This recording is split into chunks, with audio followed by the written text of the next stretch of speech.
네, 안녕하세요. 네, 척탑병원 정형외과 센터장 최진환입니다.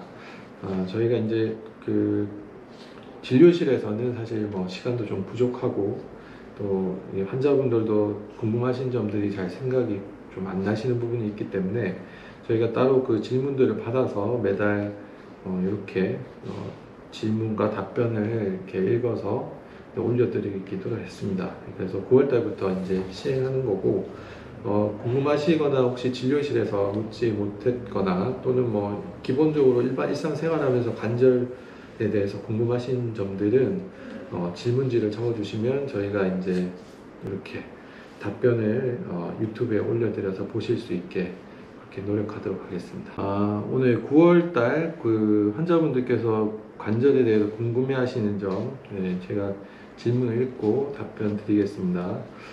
첫 번째 질문은 가만히 있다가 움직이면 무릎에서 소리가 납니다. 아프지는 않은데 괜찮을까요? 이게 뭐 결론적으로는 크게 걱정은 안 하셔도 될 것 같습니다. 이게 무릎이 우리 무릎은 그 안쪽에 음압으로 이루어져 있습니다. 그러니까 소위 말해서 서로 구조물들끼리 이렇게 당기고 있는 압력 상태로 되어 있거든요. 그래서 이게 움직이다 보면 서로 뭐 슬개골이나 이런 뒤쪽에 있는 대퇴골뼈 그리고 안쪽에 있는 연골이나 이런 부분이 특정 자세에서 이렇게 부딪히면서 소리가 날 수 있습니다.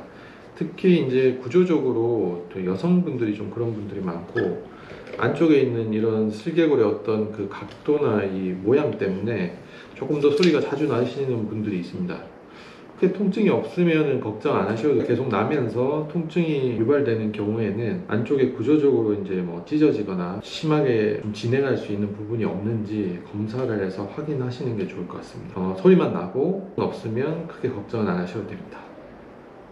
두 번째 질문은 골반에서 소리가 나요. 양반다리 했다가 일어날 때 심한데 MRI 검사를 진행해야 할까요? 골반에서 소리가 나는 경우 또 양반다리에서 아플 경우에는 그 고관절 안쪽에 있는 연골이나 인대 쪽이 좀 붓거나 충돌하는 경우에 그런 소리가 날 수 있습니다. 네, 이런 경우에 통증이 있거나 소리가 지속적으로 있을 경우에는 MRI 검사로 그 연골이나 인대 상태를 한번 확인하시는 게 좋습니다. 기본적인 엑스레이로는 사실 구조의 모양만 파악할 수 있고 안에 정확한 손상 부위는 확인하기 어렵기 때문에 MRI 검사하는 게 정확한 진단과 치료를 위해서 도움이 됩니다. 네. 세 번째, 평소에는 괜찮은데 비가 오거나 아플 때는 쑤시고 우리하고 연골 닿는 느낌이 있습니다. 스쿼트 할 때 찍찍 뚝뚝 소리가 나는데 계속 운동을 해야 할까요? 1시간 이상 걷는 건 무릎에 무리가 갈까요?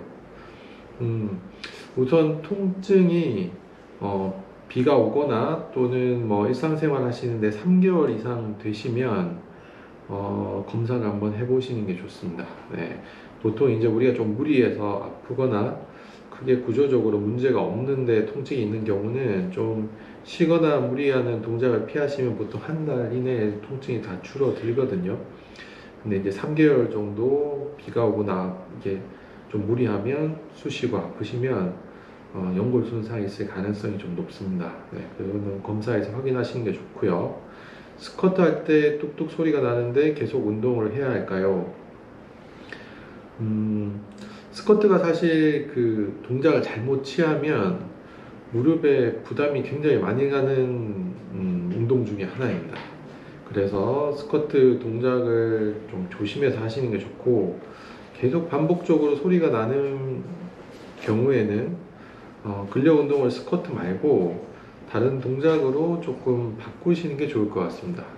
네, 왜냐하면 이게 소리가 나거나 뚝뚝 이제 느낌이 있는 경우에는 안쪽에 연골끼리 좀 부딪힐 수 있거든요. 네, 그게 이제 반복적으로 계속될 경우 연골에 손상이 있으면서 나중에는 통증도 좀 동반될 수 있습니다.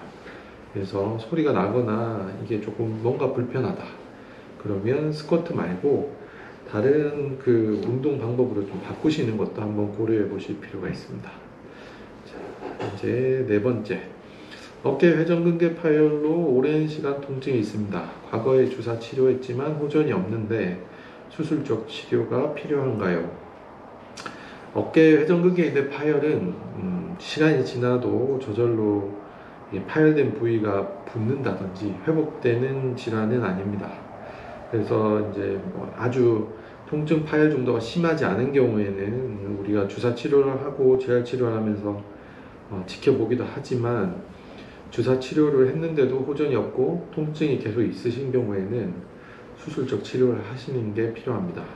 시간이 지나면은 이게 파열 사이즈가 좀 커지면서 통증도 심해지고 나중에 이제 기능적으로도 문제가 될 수 있기 때문에 수술적 치료가 필요한 경우가 많습니다.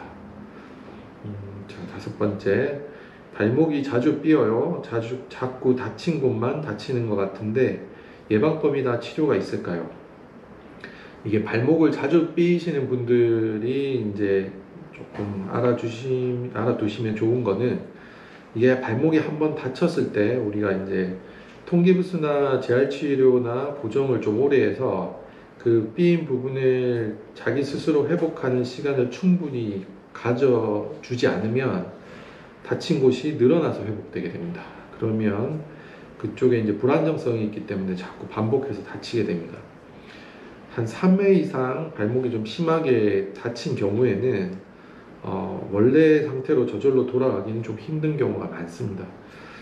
그런 경우에는 발목 재활 운동을 열심히 해서 그 인대는 좀 약해진다 하더라도 주변에 있는 다른 근육이나 인대를 좀 강화시켜서 발목이 더 처지지 않게 불안정성을 좀 해결해 주는 방법이 있고, 재활 치료를 했는데도 반복적으로 계속 다치는 경우에는 수술적으로 인대 재건수를 해주는 게 필요합니다.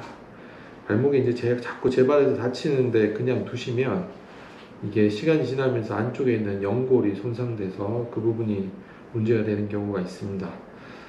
인대만 재건수를 하는 거는 아주 쉬운 수술인데, 안쪽에 이제 인대 손상을 방치해서 연골이 손상되기 시작하면 그 치료는 조금 복잡해집니다. 그래서 자꾸 발목을 자꾸 삐고 똑같은 곳을 계속 다친다면 발목 재활 운동을 열심히 해보시고요.